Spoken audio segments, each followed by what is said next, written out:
I would say sometimes people enjoy starting with a point and shoot first. I mean, they may be shooting on manual on their digital camera now, but for someone to pick up a film camera for the first time, an unknown film emulsion, unknown results on working with a new lab, not really having a lot of background in scanning and that kind of thing, I think just keep it simple. And a lot of times point and shoots can do a great job. So, to take one kind of complexity out of the equation and just keep it simple with automatic exposure, automatic flash, I think that would help film photographers get started. Hey, welcome to the Beginner Photography Podcast. I'm your host, Raymond Hadfield, and each week I interview one of the world's most interesting photographers to learn what it really takes to capture beautiful images so that you can start to do the same. In today's Rewind episode, we are chatting with film photographer and owner of the boutique film lab, Ryan Tolbert, about how to get started with film photography as a hobby. But first, the Beginner Photography Podcast is brought to you by CloudSpot. Impress your clients with a beautiful gallery that is easy to view, share, and download on any device. You can control image size, add a watermark, and set download limits. So you can grab your free forever account over at deliverphotos.com today and only upgrade when you are ready. Now, film photography is on the rise. More and more people are shooting film again for a multitude of reasons. Whether it's just the visual aesthetic, it is beautiful, being forced to slow down, creating something tangible, or if you're just looking to try something new. The world of film photography, I think, is both familiar but also incredibly different compared to shooting digital. Like I mentioned earlier, Ryan, today's guest, is the owner of the boutique film lab in Nashville, Tennessee. So you send them your film, they develop it, and then they send it back. You can also get film scans emailed to you. It's great. So in today's episode, Ryan is going to share with you everything that you need to know, from picking out a film camera that may be 40 or 50 years old, how to figure out what film to use, and even more advanced techniques like pushing your film to get that unique and signature film look. So with that, let's go ahead and get on into today's episode. Ryan, I want to know, when did you know that photography was going to play an important role in your life? Well, I think I first got the bug in college, right? I ended up taking a black and white darkroom class there and started learning about analog photography. This was 1998, 99, somewhere around there. And at that time, digital was very much in its infancy, not really kind of full mainstream for consumers yet even. But film was still in its peak, right? Because it peaked in 2001, I think, was the film sales was the highest year for film. So at that time, I really enjoyed the process of developing film and making prints in the darkroom. Right? And I think that's where a lot of people kind of find their love for photography is when they can actually see that all the way through end to end in analog state. And a lot of people find solace in the darkroom just because it's oftentimes you're alone or it's quiet place. It's just you and the red light, and especially pre-smartphone era, pre-social media and that kind of thing. It's just one of those places where you could go to kind of get away from everything and just really focus on making some art and producing something. And you have something tangible. And that's the real beauty of the darkroom for me, was just, walking away with a print and saying, I made this. And not only did I shoot and compose this nice photograph, but I developed it and I also printed it, and here it is, right? So that, for me, I think that's where that started. And I was in school studying for something completely different. I was looking to get into the audio industry. And being in Nashville and being around music, I really had a love for music. Still do, but a career in that can be difficult. So even though I was studying for audio recording, I ended up taking photography classes and really just fell in love. Yeah, that's where it all began. That's kind of the roots. And then I kind of took a break after school on photography and didn't really shoot for myself personally or do anything until digital kind of improved a bit, and bought my first digital camera in the early 2000s. And then it was just a hobby for a while until I got into full wedding photographer mode after that. So I want to know, I'm always interested in that decision to change kind of career paths, right? Because I'm similar to you, where I went to school for cinematography, decided that I wanted to pursue photography professionally. You thought for a long time, like, audio is the way that I want to go. I love this. What was it about photography? What was it about that thing that made you think this is the path that I actually want to take? Well, I think it's just similar to audio, and I wanted that to be my creative outlet, right? And so audio for me was about producing music, creating, releasing that artistic side. And when I saw that a long-term future in audio and in the music industry was probably not going to be the direction I was going to go, I felt like photography could be something that could take that place and could be my creative outlet.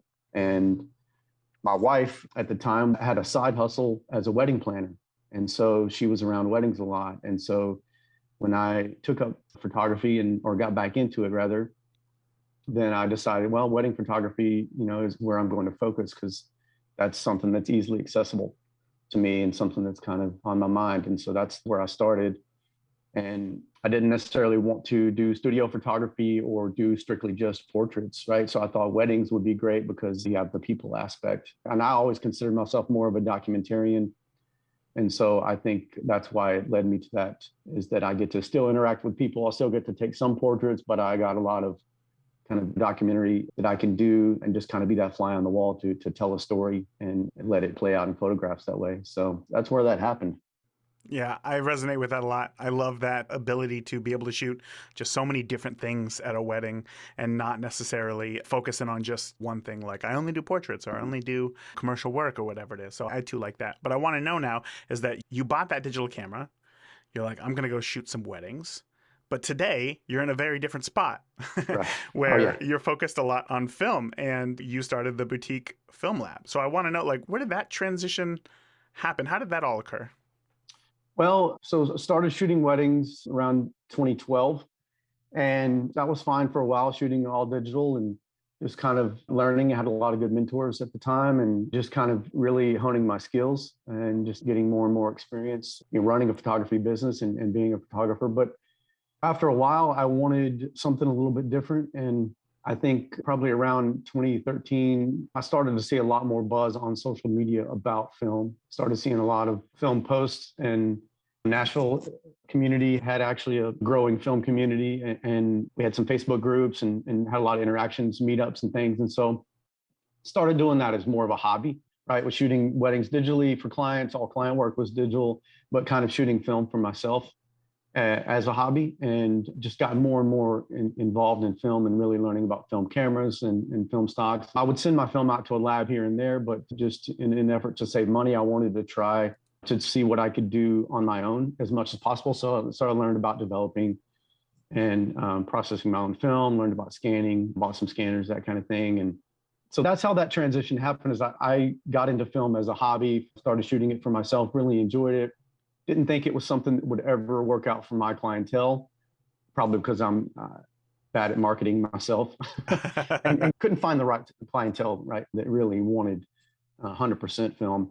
And we can talk more about that as, shooting hybrid and marketing it for clients. But at least for me, it was something that I just enjoyed doing. And I would shoot a roll or two here and there at a wedding just at my own cost. And the more I got into that, I was like, man, I really would love to shoot my entire weddings on film, but just didn't know if that was feasible just due to the cost, due to the pressure, due to everything, right? So I kind of always kept it more as a hobby, but more as I got into it deeper and deeper, bought more film cameras, bought some more scanners, some more equipment, started developing more and more. It's just one of those things kind of turned into a bit of a side gig to actually run a lab because, I had a couple of clients just via word of mouth. They were like, hey, you can develop film, you can scan some film, here's a few rolls, and let's see what you can do, kind of thing. And it just very much snowballed from there. Yeah, because today you're no longer just a guy who kind of develops his own film every once in a while and kind of just scans his own film with a regular film scanner. Today it's a bona fide business. So tell me where you're at today. Yeah, so today we've come a long way from where we were for sure. But yeah, just like you, I used to be a one-man show. It just used to be me. But yeah, today BFL has 3 employees plus myself, and we process C41 film. We have several machines for that. We process black and white. We do E6, which has been growing a bit. And we're one of the few labs out there that does ECN2 film as well. So motion picture film that has rimjet layer on it.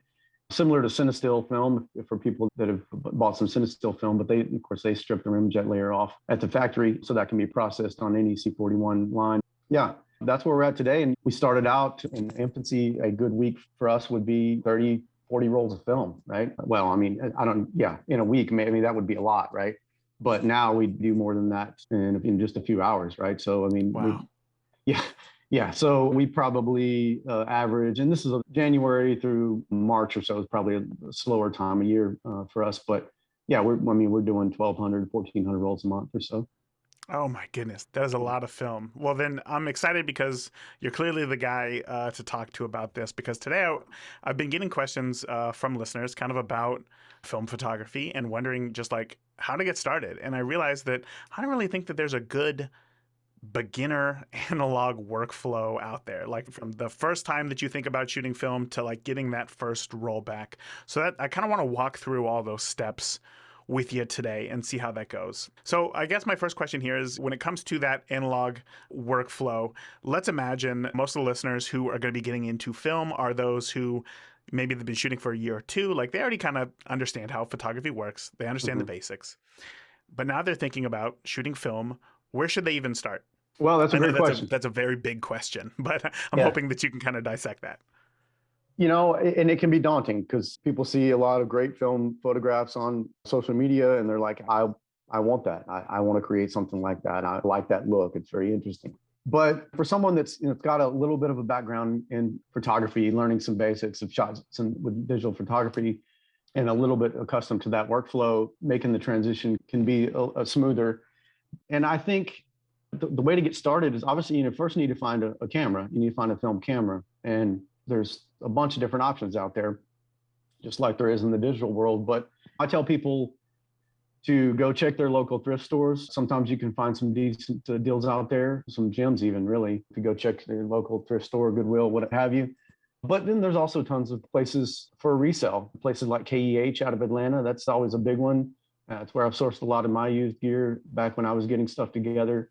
So I really like those guys. Of course, B&H and Adorama both have a used department worth checking out there as well. So finding used gear, because let's be honest, I mean, there's not many new film cameras being made. It's very, very few. Actually, manufacturers still make new film cameras, and there's no reason to spend that kind of money either. But I would say sometimes people enjoy starting with a point and shoot first.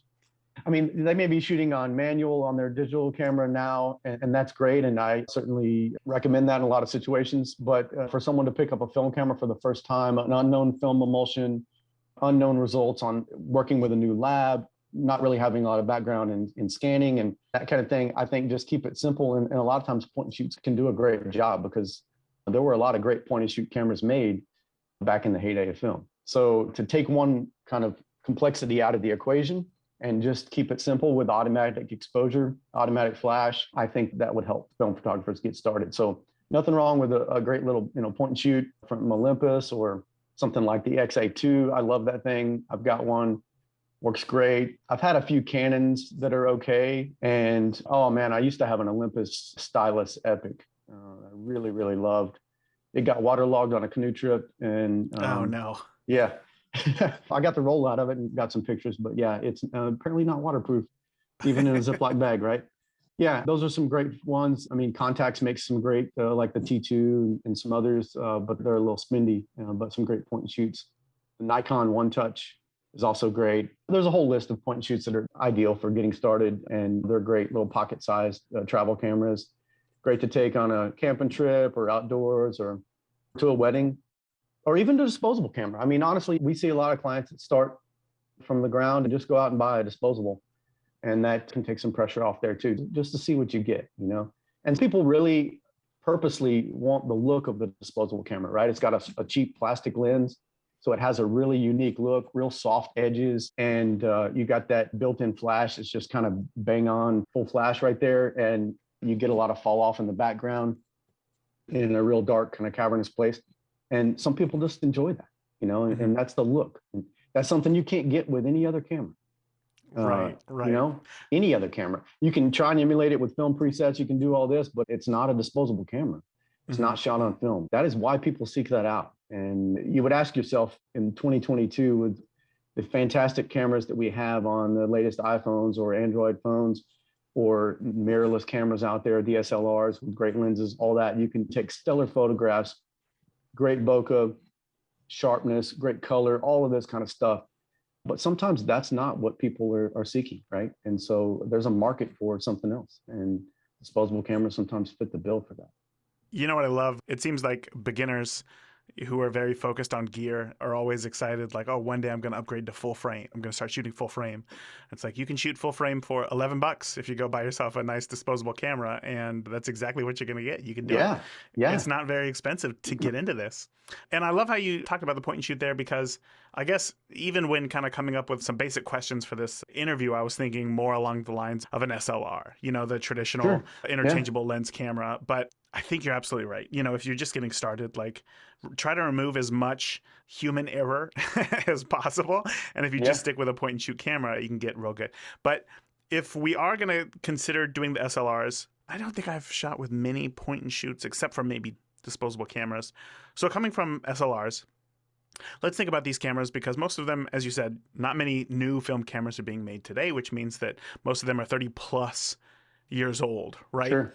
What can we do to ensure that we're buying a solid camera and not just a hunk of plastic that's going to eat our entire first roll of film? I mean, if you buy it from a reputable place like KEH, they are all fully tested and come with a money back guarantee and all that too. So that's another good reason to buy from a trusted source. But yeah, there's also some great finds out there on eBay and just from Facebook Marketplace, but that's all buyer beware stuff, right? So you would have to kind of make sure you fully test it and vet that situation. And I didn't mean to rule out the SLR. I think that's a fantastic way to start as well. And I started with a Pentax K1000. That's just the classic SLR out there. That it's back there. Oh yeah. Yeah. Just classic SLR that I think a lot of people have, or that they can get passed down from their dad or their grandfather, grandmother, whatever. If that's available to you, use that. But yeah, you can also find some great SLRs out there every now and then. Maybe at some thrift stores, but also there's plenty online as well. There's a whole slew of those out there. You just have to maybe piece together the body and the lens separately. They're not always available as a kit, I suppose. But yeah, as far as checking it out, I mean, you need to check out the battery compartment. A lot of times those will corrode because, like you said, 30 plus years, a lot of times they'll have an old battery in there that would corrode and that acid would leak out. So you may have to clean out that battery compartment, which on a fully manual camera is really only going to affect the meter. So potentially it could work even with a corroded battery compartment, but it'd be ideal if you could have some kind of metering there. Just because I know, well, I don't want to assume, but I would just think that a lot of people will be more comfortable with in-camera metering versus a handheld incident meter. But if you can get a hold of an incident meter, buy yourself one from Sekonic or others, that's absolutely highly recommended. Mm-hmm. But Canon 8E1, a Pentax K1000, any of the Nikon manual models, the FM, the F3, or it could go up to like an F100. That's my personal favorite, just because then you'll have some aperture priority and some great metering modes there if you need it. And then, Canon's got some SLRs. I'm a Nikon man, so I don't always keep track of their stuff. But yeah, I mean, there's a lot of great SLR bodies out there and a lot of great lenses. I think that's the beauty of film photography, is that the film history is, those cameras have been around a lot longer, and a lot of those manual lenses, you actually have a very large selection. So that's the beauty there, is you've got a lot of great glass to shoot through. And, starting out building a starter kit, you may just want to look for a 50 prime or a 35 prime. But yeah, there was some great lenses produced for a lot of those bodies, and that's always a great way to start. No need to overcomplicate that either. A single SLR and one lens can do wonders, really. I love it. I totally agree. So we got a camera. Let's say that I went ahead and picked up a Pentax K1000. Got the 50 millimeter f2 on there, whole thing, about $100. Now we got the camera. Now we got to talk about film. What films would you recommend if somebody brand new to film photography came up and said, where do I start? What's that first roll of film that you recommend to them? Great question. And yeah, I've got some absolute great recommendations for that. But the full disclosure, in the state we're in right now in 2022, the real answer is it's complicated. And that's because because of the pandemic, because of the supply chain shortage. There is a global shortage of film, especially 35 millimeter right now. So you may find it's a little bit more difficult to get than it has been in the last couple of years. But that aside, my probably number one absolute favorite recommended beginner film would be Kodak Gold 200. It's just a great film. A little bit of warmth to it, but great color saturation, not overly saturated. We see a lot of Fuji Superia 400 come through the lab, and that can be a great film as well, or even the Kodak Ultramax 400. But and this is just my personal preference, my personal taste, but those are a little bit oversaturated in the reds and the magentas. Some people like that look. If that's for you, that's great. But I think the Gold 200 is a little bit more neutral on that end. And it's just a really nice film. Even though it is a consumer film, I would absolutely not hesitate to shoot that for clients for portrait work or anything else. But yeah, if you need a 400 speed film, nothing wrong with Fuji Superior 400 or Kodak Ultramax 400. But I think Gold 200 would be my top recommendation. Kodak Color Plus is also another 200 speed film that's really, really nice if you can get it. It's also kind of rare as hen's teeth right now. But for professional films from Kodak, I guess Kodak Portrait 400 would be the go-to, right? It's a very neutral 400 speed film, very neutral on skin tones, very middle of the road. I mean, there's not much to say about Portrait 400 other than it is just meant to be, not to add much characteristic to anything. It's not overly saturated like Ektar 100, and it doesn't have those kind of special greens like the Portrait 800 does. It's not quite as moody as the Portrait 160. So it's just one of those just straight up great films for, like, the name portrait comes from portraiture, right? So it's meant to be a portrait film, meant to be neutral in tone. And that's also a great one to start with, but it is a pro film, so it has a little bit more latitude for underexposure if you go that direction, but it is also going to cost a bit more, right? The reason I like Gold 200 is it's priced well. It comes in 24 exposure, it also comes in 36. Portrait only comes in 36 exposure. So you've got a bit of choice there on the Gold, and that's why I really like it, to be honest. So it's kind of my number one recommendation for someone getting started. Awesome. And I bet you'd be able to find this at the Boutique Film Lab as well, right?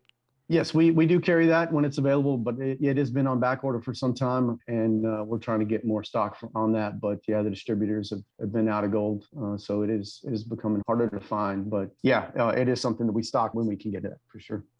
What about black and white film? When people think film photography, oftentimes they associate that with black and white. So when it comes to black and white film, do you have a recommendation there?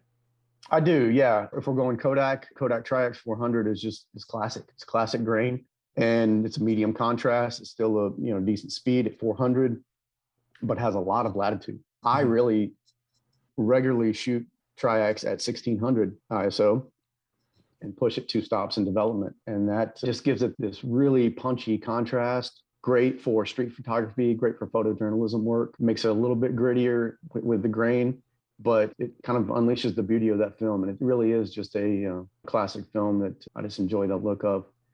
If you're going with Ilford, which I really love Ilford, the black and white is all they do. They're a great company and they offer a variety of different stocks, but their competitor to that, I guess, would be Ilford HP5, which is also a 400 speed film. Very similar in grain. Again, I mean, they're kind of head-to-head competitors. So Ilford HP5 and Kodak Tri-X 400, also medium contrast and definitely have a similar type of look. So if you're on the fence, buy both. Yeah, if you're on the fence, and buy just both. see what you like. And just see. I mean, some people may not even be able to tell much of a difference there, but there are some subtle differences. Every manufacturer has their own kind of tone curves and sensitivity there. Yeah. So definitely worth checking out. If you want something completely different on the black and white spectrum, you could look for a T-grain film, and that would be something like a Delta 3200 from Ilford, or I mean, any of the Deltas are all T-grain films, and from Kodak it would be T-Max. Right, so they make that in a 100, 400, and a 3200 as well, which they just brought back a few years ago. But that 3200 is something special. It really is a great film, good for low light, and that grain has a characteristic that's just timeless. It can make some beautiful photographs, beautiful portraits, works great at weddings because it just adds to that kind of ethereal feel and just gives it a very nice look. Especially in medium format. In 120, it's just it really shines. Nothing wrong with it in 35. It's just that grain is definitely a little bit more pronounced and kind of more in your face. But in 120, it smooths out a bit and it just becomes a really, really nice look. Perfect. I agree. I remember my first roll still of T-Max 3200, and I shot it like broad daylight. And those photos, they're still some of my favorite photos that I've ever taken. And in fact, I think I'll post some of those photos in the show notes if I can still find them. 2008, 2009. Anyway, okay, so we got our camera, we got our Pentax K1000. I'm going to load it up with some Tri-X here. No, we'll stick with the Gold 200, right? I'm going to load it up with that. Is there anything that I need to know before I go out shooting to be able to capture the best photos that we can? Yeah, you absolutely need to make some decisions, right? Unlike digital photography, you're a little bit locked into certain parameters there. So if you decide to saddle up with Gold 200, you're stuck at 200 ISO, and that's not something that you can really change. And so that's something that you have to get used to in the analog world, is that for that roll of 24 exposure or 36 exposure film, you're shooting with that same parameter in the entire roll. And so we enjoy the creature comfort in the digital world of being able to change that ISO, that sensitivity, as our conditions change. But with film, you have to be a little bit more intentional, and you have to know that you need to create all of those at that same sensitivity rating, so that same ISO. So that's one thing that's different. You just need to plan and know what you're going to be shooting for. Make sure you have the right light for it. 200 speed film works great outdoors, can work great indoors with enough window light, or it could work great with flash, but probably not good for dim, indoor lighting. So, you just need to know your environment and what you're shooting. That's preparation, right? Just make sure you're definitely prepared for the shoot, and knowing that, going into it. So I think I recommend for most beginners starting with film, that first roll, I would shoot the entire roll outdoors, just so you have enough available light there. That's a good tip right there. That's a good tip. Yes. I know a lot of people are going to want to take photos of their kids inside, of their pets, Right. of all these things. Yeah, being outdoors, that's a big one just for the amount of light. Well, and I was also going to say, you have to remember that most film, not all, but most film is daylight balanced as well. So shooting outdoors and under the natural light is going to be the best fit for color balance on that. Nothing wrong with shooting indoors, but a lot of us indoors still have tungsten bulbs or even tungsten colored LED lights, whatever they may be, but there's still that warmer color temperature. So just know that on film, that is going to turn quite orangey yellow. And so they're not balanced for tungsten. So unless you specifically get a tungsten film, that's the other thing you're stuck with. Is in the digital world, we enjoy the creature comfort of being able to adjust the white balance to our conditions, but we don't necessarily have that luxury with film. We're kind of stuck with whatever the film gives us. So we just need to know that we're shooting with a daylight balanced film. We're shooting at ISO 200 for the entire roll. So the only other things that we have control over would be our aperture and our shutter speed, right? That's really all that we can change there. So you just need to know that you're shooting in those conditions. Now, I remember when I was in film school, our cinematography teacher would always teach us to err on the side of overexposing our film rather than underexposing, which is the exact opposite for digital. But I know, or I guess I'm assuming, that there's been advancements in technology, maybe through scanning and editing over the past 12, 14 years. Is that still good practice to do? 100% good practice. So film has a ton of latitude, especially colored negative film. Now let's just make sure we're clarifying. Gold 200. Well, but specifically color negative film versus, say, a positive film like E6, or black and white film even is a little different. But color negative film, such as Gold 200, it absolutely loves overexposure. And yeah, that you're going to err on the side of overexposure for that every time. So there have been tests done to where film has been shot at normal box speed. It's been overexposed 1 stop, 2 stops, 3 stops, all the way up to maybe 6, 7 stops. And that way you can kind of see the difference. The results are pretty eye-opening once you see that, but you can see how much latitude film has for overexposure versus, say, underexposure, because there's also been tests done for 1 stop under, 2 stops under, 3 stops under, and you see that it falls apart pretty quickly. So yeah, the 100% err on the side of overexposure. Even for people that don't have a light meter or a working light meter, you can use the Sunny 16 rule, and that's always a good one to live by, even in the digital world, right? But the Sunny 16 works for film if you don't have anything else to go by, and that'll usually get you pretty close, or at least where you need to be. We see a lot of film that is underexposed, and a lot of times, especially with the consumer film stock, is that those shadows, that detail is harder to recover for anything that's underexposed 2/3 of a stop or more. I would say sometimes they just get really muddy, really cloudy. And you do have more latitude on a professional film stock, such as Kodak Portra or Fuji 400H, something like that. And that's why they're called professional stocks, right? They have more sensitivity to underexposure if you err that way. But the consumer stocks, they fall apart pretty quick. Those shadows get really nasty. And when you're trying to open them up digitally, you just see a lot of artifacts there and a lot of kind of muddiness. So a lot of times it's absolutely best to just go, if you think you're going to underexpose, just open up another stop or whatever to compensate for that. And that's absolutely the best way to go. And like you said, that is completely different than what you would do in the digital world, because those highlights clip pretty easily going that way. So you're going to err on the side of underexposure because they have an amazing ability to bring up shadow detail from something underexposed. Right. But yeah, it's definitely the opposite with film for sure. Okay, so now that we've got our camera, we got our film, we went out, we shot a roll, we made sure that we were outside the whole time, right? Just made sure that we had a good white balance. We overexposed it by about a stop, possibly more. Now we have our finished roll, right? And I remember growing up, we would just take our roll or disposable camera right to Costco. We'd write our name on the bag, and that'd be it, done. And then we just pick it up about an hour later. With professional labs like the Boutique Film Lab, we got a few more options for development and scanning. Sure. Can you walk me through what some of those options are when we're getting our film developed? Absolutely. Yeah. So these days you do have a little bit more options than you did dropping it off at a 1 hour photo. We can offer a traditional package in that you drop off the film and you can get a set of 4x6 prints with that. And for a lot of people, that's what they choose. And there's nothing wrong with that. That's great. It's a great way to view that film and, put those in frames, put them in a photo album, whatever you're going to do. I mean, that may be looked at these days as a bit of the old school kind of way, but that there is still a market for that. And there are still people that want that. So yeah, you can absolutely get a set of prints with that and nothing else. Just get the film developed. You'll get the negatives back cut into strips of 4 and a little sleeve, and away you go. But your other options are, we can take that and run that through a lab scanner, and we can provide them with digital scans of that. So those are JPEG or TIFF files of those images from that roll.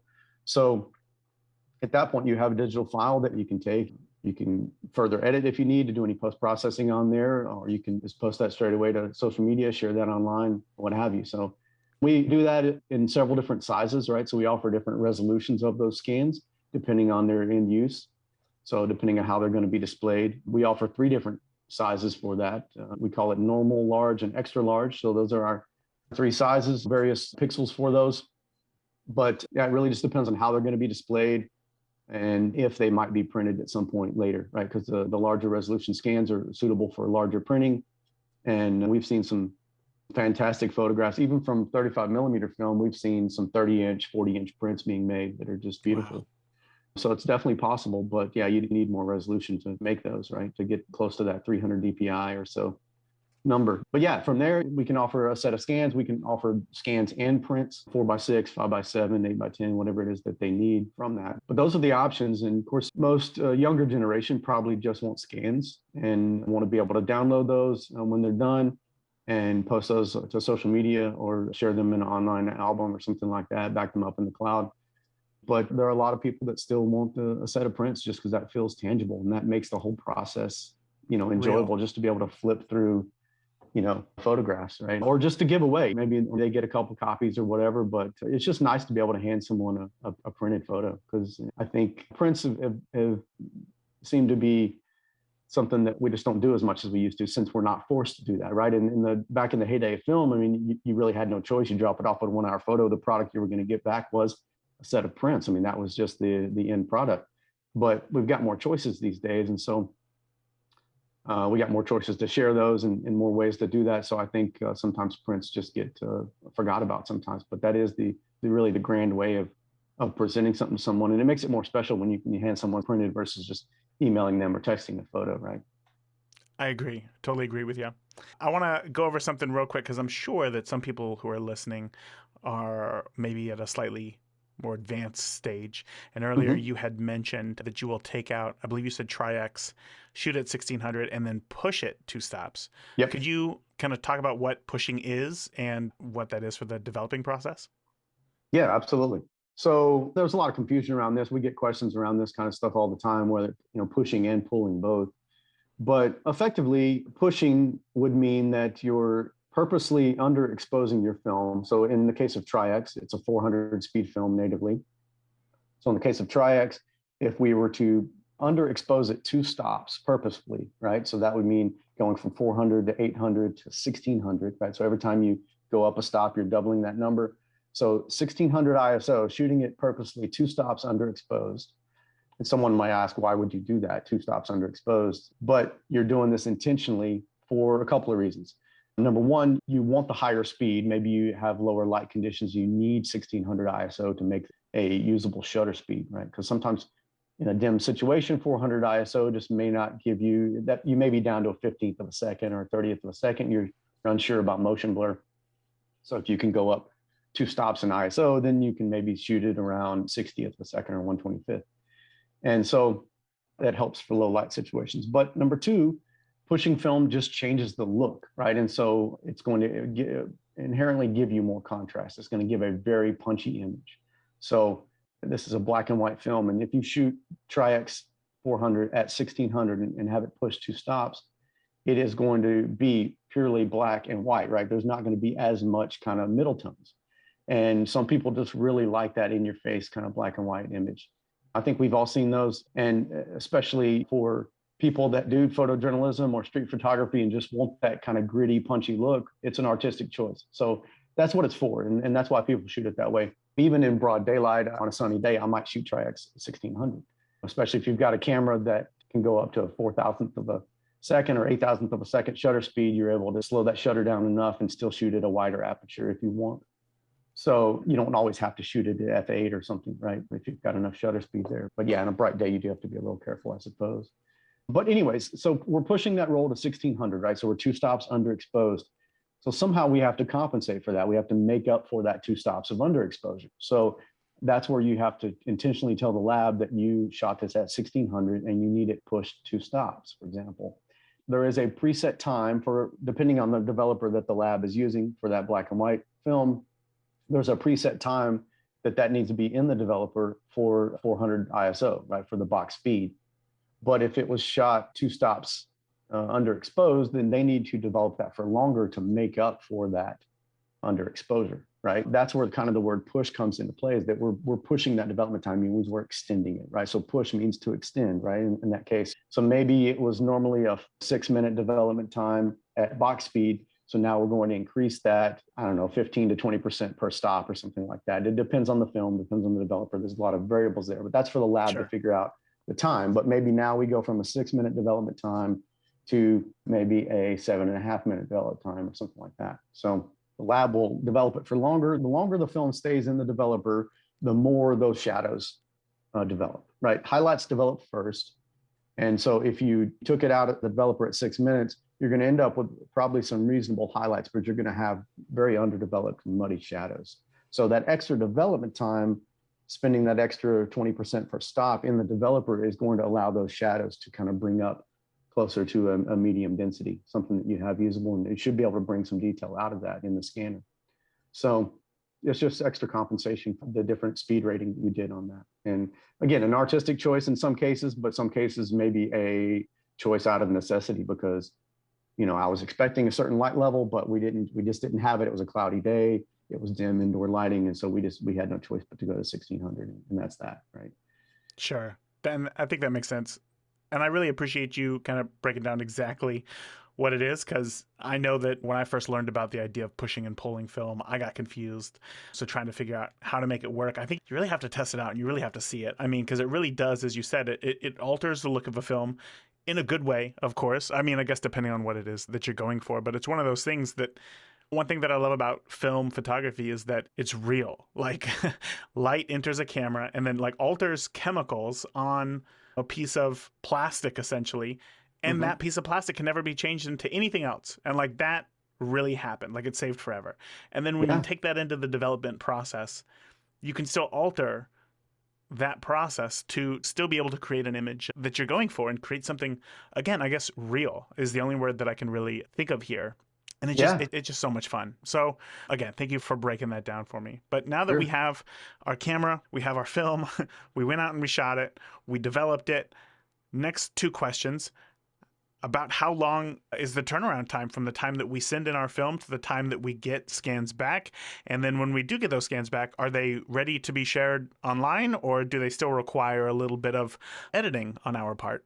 Okay, yeah, great question. So typical turnaround time for most orders is about 4 to 5 business days. It can be a day or 2 longer if the order also has a mixture of other films. Like if it's not just all color film, if it's a mix of black and white, maybe some E6 slide film, or some ECN2 film, that might add a couple days. But Typically 4 to 5 business days would be our normal turnaround time. There's always those projects that demand expediency and that kind of thing. So we do offer rush options as well. So if you need a 1 day or a 2 day rush, we do have that available for an additional fee. But typically 4 to 5 business days is the turnaround time to get those back. And we offer a couple of different service levels, right? So you mentioned kind of editing or any post-processing. So we offer a basic scan and we offer a premium scan. And the basic scans are all corrected in the scanner. So we color correct each frame for, mostly a neutral kind of color tone. And according to the client's preferences, if they specify they like warmer tones or cooler tones, there's that option available that they can choose when placing the order. So we'll try to work to that aesthetic. But for the most part, we're just trying to get a good kind of middle tone out of that and neutralize any color cast that kind of come up. And then we'll correct density as well, right? So if we feel like there's some highlights that we need to try and recover some detail from, or if there's some shadows that need to be lifted up, we'll do that as well. But those are very rough kind of coarse corrections. And those are all done in the scanner software as we're scanning each frame. So we get it close there, right? We get it as close as we can in the scanner, and that outputs a file. And for a basic scan, that's where we would stop, right? So that gets uploaded and sent to the client as that is. And with the understanding that those probably need some more tweaking to look their absolute best, right? I mean, let's be honest, every image could use some help to look 100% print ready. Yes. And so with a basic scan, you're going to get something that is a very good starting point. And it is something that probably you could spend a little bit of time on each image with some tone curves, with some additional fine-tuned color correction, color grading tools on it, cropping every now and then, just because in 35, well, not just 35, with medium format film too, sometimes the scanners might have the frame alignment slightly off. You'll get a slight little black sliver, a little black frame edge on the end. So with a basic scan, we don't do any cropping on that. So you might need to use a little cropping to crop that piece out, for example. But we're going to give you as good of a starting point as we can out of the gate with a basic scan. A premium scan, we will do those same color corrections in the scanner and get it as good of a neutral starting point as we can. And then we will do some additional post-processing on that. So using several tools that we have, we'll do further tone curve adjustments, contrast adjustments, cropping, additional color grading on that to make it look 100% print ready. Maybe some retouching, even very light retouching, like there may be some additional spots or something on each frame that might need, it's analog. So, things happen, right? So the images are just not perfect sometimes. And so, with a premium scan, we'll even use a cloning tool if as needed, cropping, those kind of things. So we'll spend some time on each frame by frame to make those what we deem to be 100% print ready. And so depending on your workflow and your level of comfort, the basic scan, it would be ideal for a photographer that already has a good digital workflow down and wants to take control of that editing process themselves. But a premium scan would be something for a photographer that may be shooting for a client or maybe don't have the tools or the knowledge themselves to do that further post-processing. So they want something delivered to them right out of the gate that's just ready to give to a client, or if it's for themselves, ready to post online and ready to go. So that's why we offer those two different levels of service there.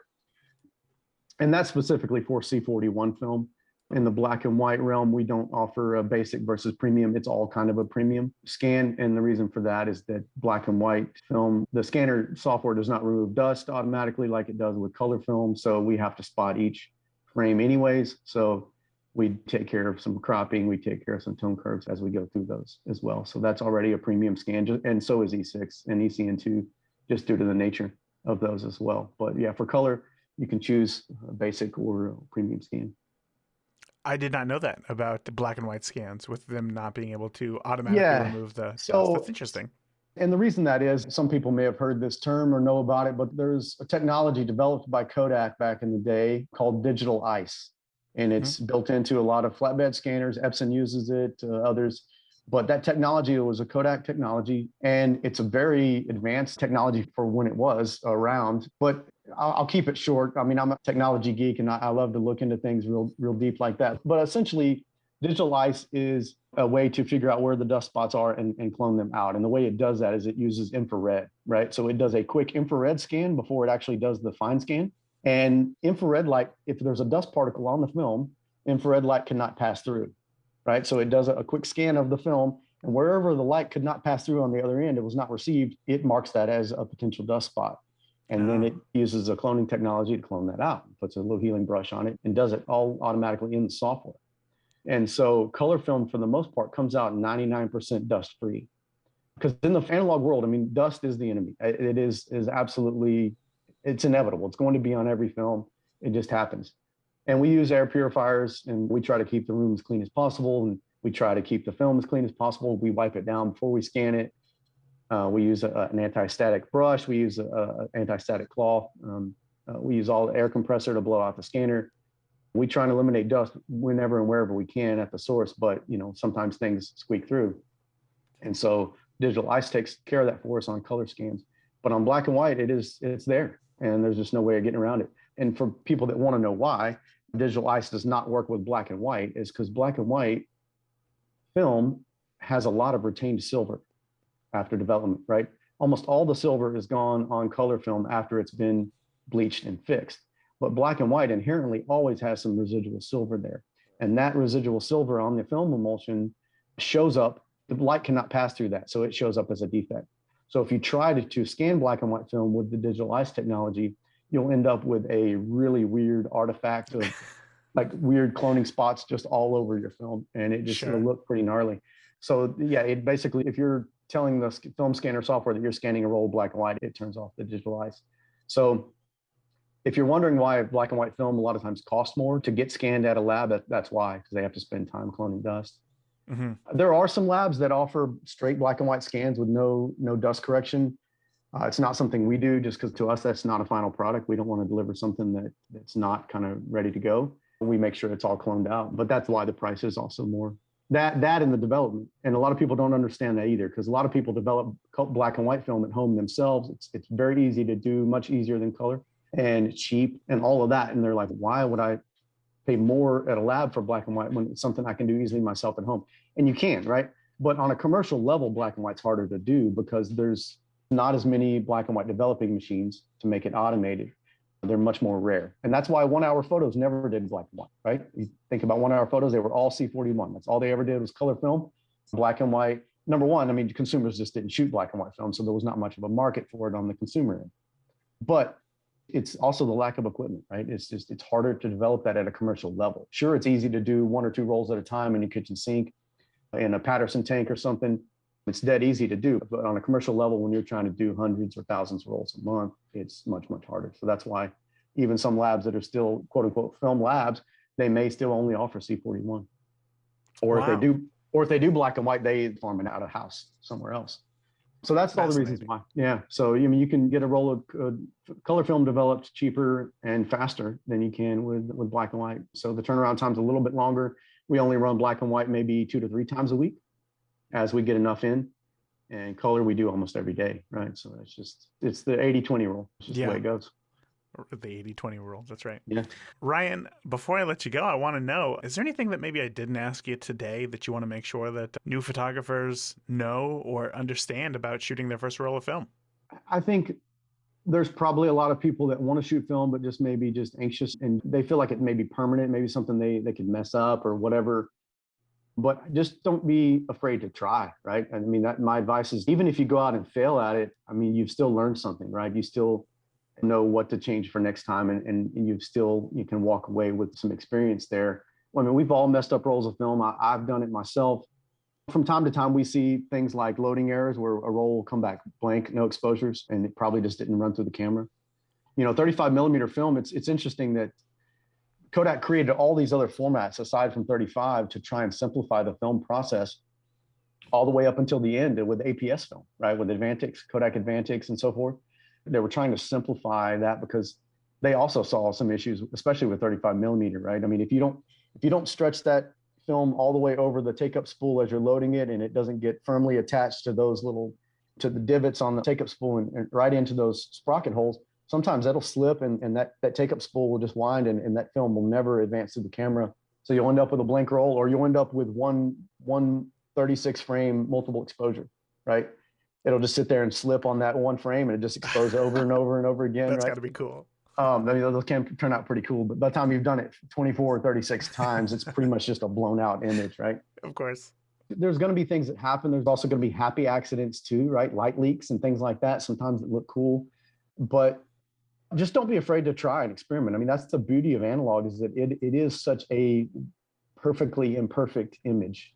And it's something that is so unique and has its own little fingerprint. It's worth trying. It's just one of those things. Just hop in there and do it. And, don't shy away from it because, well, I don't know how to expose this correctly or whatever. Again, the point and shoot can take a lot of that out of it with automatic exposure and so forth. But I really urge people to just jump in and try something new and just make 2022 be a year of exploration and kind of finding new things. But yeah, analog photography. I mean, I never would have thought, if you would have asked me even 6-7 years ago, if I would have thought that film would have been where it's at today. But to be able to run a business and to be able to see film growing, new film emulsions coming online, that kind of thing, I never would have thought we'd be at that point, but here we are. And it's a fantastic world out there. Ryan, I don't think that I could have ended it any better than with that sentiment right there. Just go out and just try something new. So before I let you go, can you let listeners know where they can find out more about the Film Lab and you online? Yeah, absolutely. You can find us all over the socials at Boutique Film Lab and Instagram, Facebook. You can find us on our website at boutiquefilmlab.com. You can place an order there. We have online ordering. We accept film from all over, so we can mail it in. We're primarily a mail-in film lab, and we're happy to start a relationship and communicate with our clients. And really, favorite part of my day a lot of times is just picking up the phone from a prospective client, and they're like, I want to send you guys some film. How do I get started? Where do I go? And then I'm always happy to carry that conversation. So I love talking with film photographers. I think it's definitely a highlight of my day when I get to meet somebody new and just really get to build a relationship, make a connection. So we're excited to work with everyone. Perfect. Well, Ryan, thank you again for coming on the podcast and sharing everything that you did, obviously about how to get started in film photography. I know, as you said, it's not always the easiest thing for new photographers to do. There is this air of scariness to it, but I think that you broke it down in a way that makes a lot of sense, and I'm excited to shoot some film and send it your way as well. So again, Ryan, thank you so much for chatting today. I look forward to keeping up with you and everything that you got going on here in the future. My pleasure. Great talking with you as well. All right, let's go ahead and recap what we learned in today's interview with Ryan Tolbert. Number one, just start simple. Begin with an automatic point and shoot camera to eliminate that complexity that film has, because you can't see instantly what the photo is going to look like. And then, the point and shoot camera is going to let you focus on composition and your creativity as well. So research and purchase a simple point and shoot camera. I have bought plenty of cameras on KEH. I've also bought cameras on eBay as well. It's a great place to start. Next is to learn to love the imperfections of film. I think one of film's charms, I guess if you want to call it that, is its imperfections. It is not perfect. It is not digitally sharp. So embrace this element of film as part of your own creative journey. You never know what you're going to get when you open up your photos. So buy a variety of film stocks. Kodak Gold 200, I got a bunch of that. Fuji Superior 400 is also a good choice, just so that you can see which one you prefer. And then as you do that, take notes on the characteristics of each film so that you can understand their strengths and their weaknesses, because some film stocks shine better than others in different situations. And lastly, understand film's latitude. So film offers more latitude for overexposure, but it struggles with underexposed, like shadows and stuff. So it's the exact opposite of digital photography. And with film, you need to learn a new way of how to expose correctly. So you can use the Sunny 16 rule to practice exposing your film correctly in natural light conditions when you're outdoors. And then just make it a habit of overexposing by one stop, so you avoid the potential of losing any detail in your shadows, especially with a consumer stock like Kodak Gold 400 or Fuji Superior 400. And that's about it, So until next week, remember, the more that you shoot today, the better of a photographer you will be tomorrow. Talk soon. Thank you for tuning into this week's episode of the Beginner Photography Podcast. If you enjoyed today's episode, please share it with a friend. Start a conversation. Grow together. That is it for this week. Remember, the more that you shoot today, the better of a photographer you will be tomorrow. Talk soon. Thank you for listening to the Beginner Photography Podcast. Keep shooting, and we'll see you next week.